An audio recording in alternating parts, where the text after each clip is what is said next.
Hey everybody, in today's video we're going to be taking a look at the new 24-120 f4. In this video we'll take a look at the build quality, the features and the functions and the design of this lens on the outside. We'll then take a look at the picture quality. We're going to compare it against the 24-70 f4, the 24-70 2.8 and also the 24-200 as well. I'll then show you some examples to see if this lens focus breathes, and we'll then also talk about anything that you might need to be aware of when it comes to this 24-120 f4. Let's start talking about the design, the build quality of this lens and what the lens looks like. On the face of it, it looks like a traditional Z mount lens. It would easily fit in a lineup against the 24-70 f4 and the 24-70 2.8. This borrows some of the things from both of those lenses, and it generally gives you a good mid-range zoom that gives you the flexibility of a longer focal length, longer than a 24-70, but not too heavy, it's not too big, and it's not as big as something like a 2.8 lens, for example, thanks to it being an f4. It's not quite as small and light as a 24-70 f4, and it's not quite as big and as heavy as a 24-70 2.8. It sits somewhere nicely in the middle, but with that extra flexibility of being able to go to 120, all while being a constant f4 aperture. So this doesn't have a variable aperture like the 24-200. This gives you a constant f4 all the way through the zoom. The 24-120 has one switch and one button. That switch is for manual focus and autofocus, and then the button itself is a lens function button. This is something that you will find on the 24-70 2.8, but you will not find it on the 24-70 f4, and you definitely won't find it on the 24-200 either. So the fact that this has that lens function button just gives you a bit of extra functionality, but still you don't have to go all the way to a 2.8 lens to get that. We then have a function ring. You can assign this to things like ISO, exposure compensation, and aperture. There are sections of the outside of the lens that are made by plastic, and there are sections of the outside of the lens that are metal. So the very base of the lens is a metal ring. The middle ring that houses the button is a plastic covering, and then the top covering between the manual focusing ring and the zoom ring is also plastic as well. But it doesn't really take away from the quality of the lens. I think it still feels like an incredibly well-built lens in the hand, and if anything it just makes it a more lightweight lens and easier to carry around. There is a 77mm filter thread and a closest focusing distance of 35 centimeters as well. There's no lock or twisting mechanism on this lens like there is on the 24-70 f4, so you don't have to unlock the lens and then be able to use it at 24 like you do on that lens. The biggest advantage of this lens is that extra flexibility. It might not sound a lot, but the ability to go from 70 to 120 just gives you just enough extra reach to make this lens worthwhile.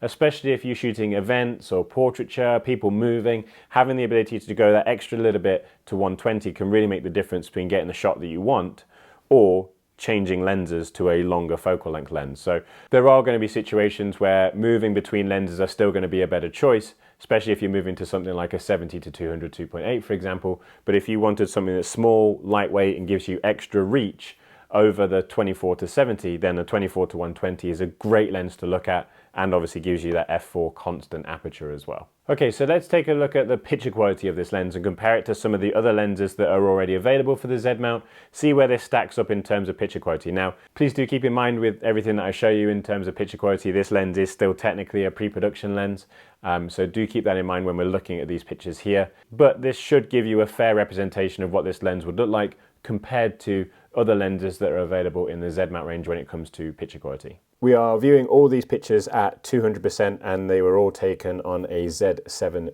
II. So if we compare the 24-120 against the 24-70 f4, at 24mm and at f4 we can see the 24-120 is a little bit sharper and maybe a little bit more contrasty. The 24-70 f4 is just a tiny bit softer. When we compare the 24-120 against the 24-70 2.8 at 24mm, and both lenses are f4, so the 2.8 is stopped down to f4, the 24-70 2.8 is ever so slightly sharper now versus the 24-120. I also think it has a little bit better contrast as well. But that's kind of what you would expect as the 2.8 is stopped down to f4.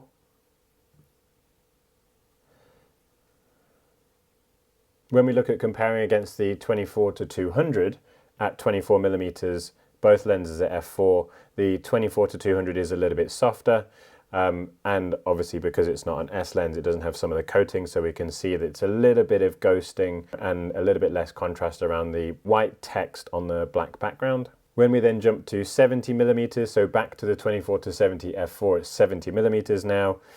I think they're actually very similar. There's not really much difference between them at 70, so I feel like the 24-70 f4 has gained a bit of sharpness back, but they're extremely equal. When comparing the 24-70 2.8 at 70mm, it's still the sharper lens and still has a little bit more contrast, so quite clearly the 2.8 lens is the best lens of the lot.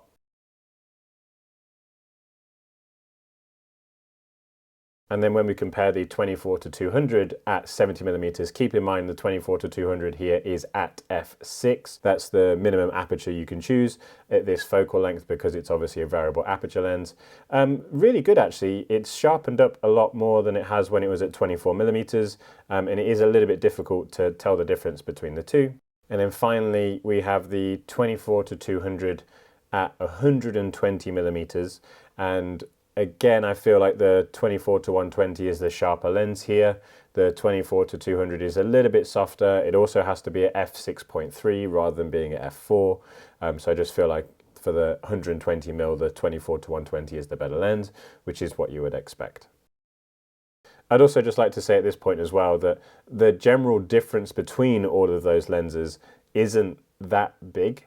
And I see that as a positive, really, that the overall collection of Z mount lenses have been incredibly consistent. All of them are incredibly sharp and well detailed. So it's not like you're having to choose or make any sacrifices. There's tiny differences here and there, but realistically, all of the Z mount lenses have been fantastically good. However, I would say that the 24-70 2.8 is the best of the bunch, followed therefore by the 24-120 f4, then followed by the 24-70 f4, and then finally with the 24-200, which gives you the most range, but obviously there's a little bit of sacrifice in picture quality there and a sacrifice when it comes to aperture.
So this is a difficult one for me to summarize. I've spoken to a lot of people about this lens, and there's some people that absolutely love it, and then there's also a lot of other photographers who think, well, I could just buy a 24-70 2.8 instead. And it's a tough choice really, because obviously a 24-120 gives you that extra flexibility, but then it's not a 24-120 f2.8, that'd be much larger. So it's a tough choice if you already have a 24-70 2.8, or if you already have a 24-70 and you're happy with that. But if you're in a situation where you don't have either of those and you want something that's an all-in-one lens that gives you extra reach, that's just as good, if not better quality in some situations, then I think this lens is a very good lens to start looking at. Obviously, you know what focal lengths are going to be more important to you, whether or not you need a 24-70 or whether you need that 70-120 focal length that this lens gives you. From a landscape point of view, this is a great lens from a landscape point of view, purely because of that extra focal length it gives you, allowing you to bring backgrounds in closer and so on. In a lens that you know is lighter than a 2.8, you don't have to carry a 24-70 2.8 around with you. The only thing that this lens won't do from a landscape point of view is do the ultra wide, so there's still place for a 14-24, for example. I think there's going to be lots of people interested in this lens. It just comes down to your style of photography. It is a tough choice between a 24-70 2.8 and a 24-120 f4. I think if you were deciding between a 24-70 f4 and a 24-120 f4, and you're not concerned about size and weight, I would choose the 24-120 because it gives us that extra reach, and that kind of makes a lot more sense. You get a lot more flexibility. But if you do want the smallest and lightest, then obviously it's the 24-70 f4. So it's a hard choice. Hopefully I've given you some insight into what this lens can do, and hopefully I've made it a little bit easier for you guys to figure out which lens is going to be right for you. As always, if there's any other questions about this lens, then please do let me know in the comments below. I've been a little bit busy using kit. I've still got my Z9 with me. I've still been using that over the past couple of weeks, so I've got lots of stuff to talk to you about. Also, Angel Bird sent me some new cards, which I'm incredibly happy about. They got in contact with me after I made my buffer video. They sent me some new cards to test with a buffer on the Z9, so I've been making some content about that as well. And there's a couple of other things that I've discovered about the Z9 that I want to let you guys in on. So, lots of videos on the way. Thank you so much for watching. Hopefully you found this video useful about the 24-120. As always, thank you so much for watching. Goodbye.